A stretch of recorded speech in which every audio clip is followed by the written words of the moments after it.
A minha turma de faculdade, que ingressou em 1969 e terminou em 1974, foi a última turma a começar e a terminar o curso na Faculdade de Medicina da Praia Vermelha.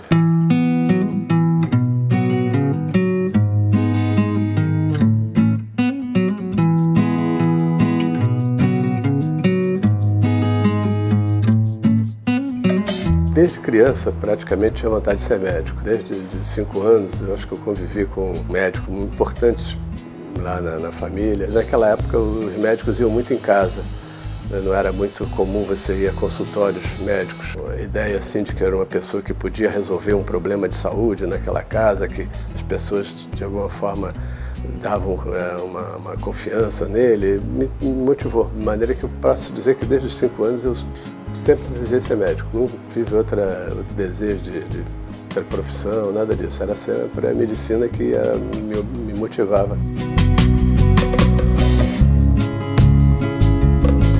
A pneumologia veio por eu ter tido asma na criança. O fato de problema respiratório ser para mim uma dificuldade, me interessei pela pneumologia. O que eu pratico é a pneumologia pediátrica, né? Então é uma área dentro da pediatria e dentro da pneumologia uma área específica.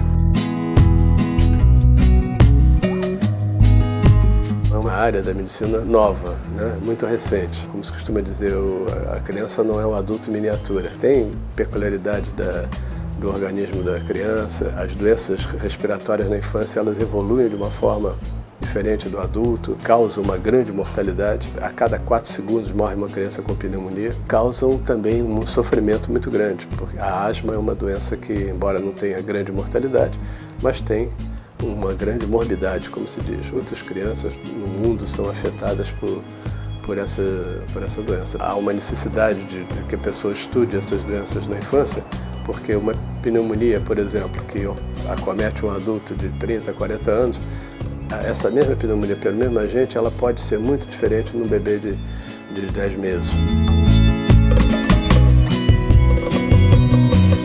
A tuberculose na infância ainda hoje no mundo inteiro é um desafio. E no Brasil, especialmente no Rio de Janeiro, o número de casos de tuberculose ainda é grande e o diagnóstico da tuberculose na infância é difícil, de forma que precisa também haver uma capacitação profissional. Isso nós estamos fazendo já há bastante tempo com a Secretaria de Estado, Secretaria Municipal, capacitando pediatras para identificar casos de tuberculose na infância e fazer o tratamento adequado.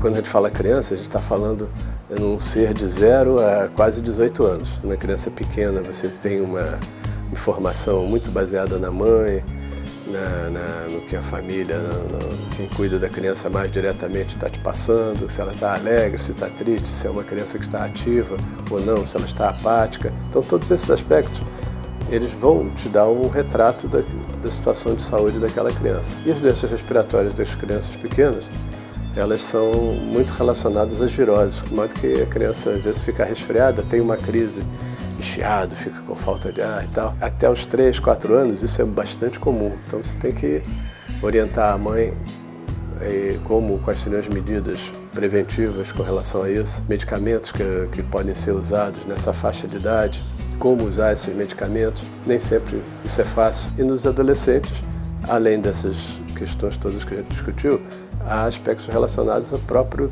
comportamento do adolescente, que recusa certos medicamentos porque ele considera que aquilo é enjoado para ele, que não quer fazer, esquece, vai para a escola, não usa remédio. E essas doenças crônicas necessitam um pouco de disciplina. É bem diferente do enfrentamento da doença no adulto, né? Em que você já tem uma pessoa com outro grau de defesas orgânicas, você não atende de segunda mão, você geralmente atende o próprio paciente, não atende o cuidador dele.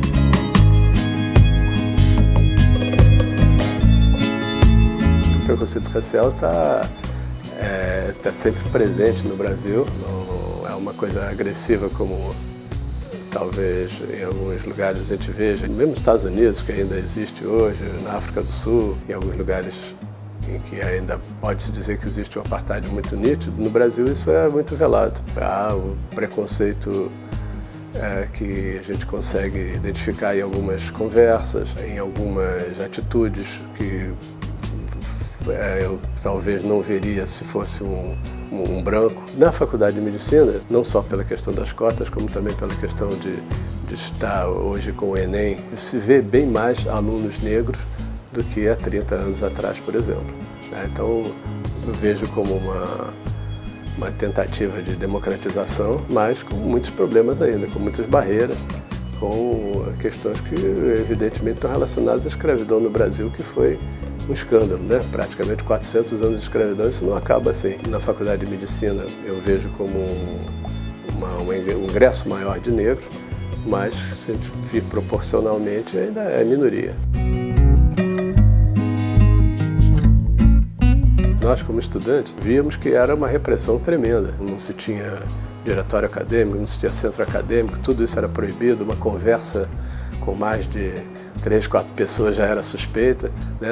A faculdade, todo mundo vivia com medo. Tinha os chamados dedos duros, né? Que entravam na sala, você não sabia quem era aquele aluno, mas ele possivelmente era um agente da repressão. A Praia Vermelha, volta e meia, era invadida pela PM. Nós tivemos já no 5º ano da faculdade, se não me engano, uns 6 ou 7 colegas presos, torturados, e que foram assim, motivo de muita revolta entre nós, né?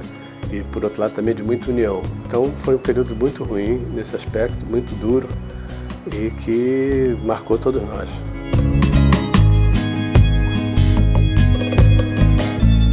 O aprendizado como médico e como professor também, é tentar simplificar a comunicação. Sempre que possível, vejo assim como uma necessidade de você falar claro para a família, de falar simples e claro para os alunos. Tem que evitar aquela comunicação muito fechada, muito técnica, porque isso torna assim, a compreensão difícil para todo mundo.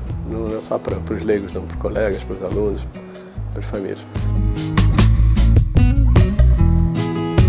A única coisa que eu sei fazer mais ou menos, estudar, de ler um artigo, orientar dissertações, teses, ser chamado para dar palestras, atender pacientes, quer dizer, então é muita coisa diferente que não traz monotonia. Uma atividade no consultório é uma coisa, a atividade na faculdade é outra, a atividade como editor é outra, em palestras, então isso tudo é muito atraente, é muito bom. E isso faz com que eu acorde com vontade de trabalhar.